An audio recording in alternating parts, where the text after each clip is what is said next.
ملګرو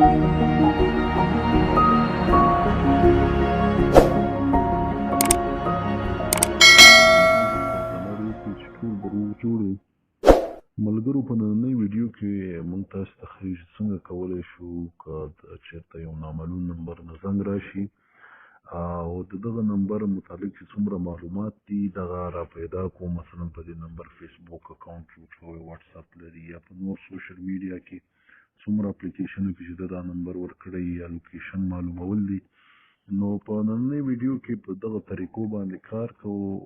که چېرته تاسې زموږ چینل پښتو ټي وي چینل نه یې سبسکرایب کړی، هیله ده چې چینل مو سبسکرایب کړئ. کله چې غواړو په یو نامعلوم نمبر ټول معلومات ترلاسه کړو، لومړی یو اپلیکیشن ته ضرورت لرو.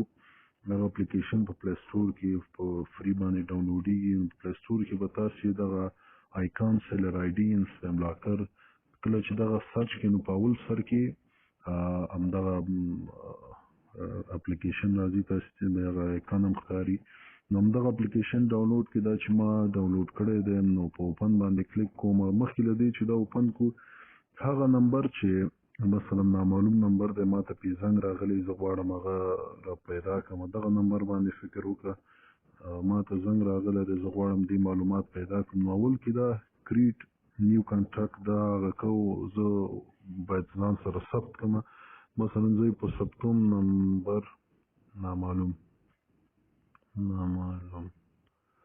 په دې باندې ما ثبت کړم. نو کله چې دا ثبت کړو، د ځای نه ځو هماغه اپلیکیشن ته چې تاسې را ډاونلوډ کړی دا آیکان. نو کله چې دا اپلیکیشن خلاص کړو، دغلته پاس دا سرچ بار کې راځي چې نیم اور نمبر. نو دلته زه هماغه نمبر نامعلوم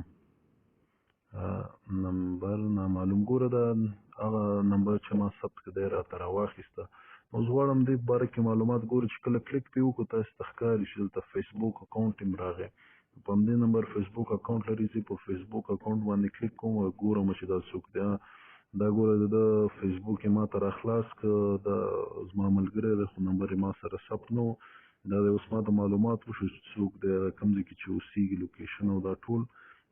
نو د دې طریقه معلومولی شو. که چېرته په همدې مثلا نمبر باندې دا لوکیشن د فیسبوک کې ورکړی نو دغه لوکیشن علامه چې تاسې ګورئ دې نه کولی شئ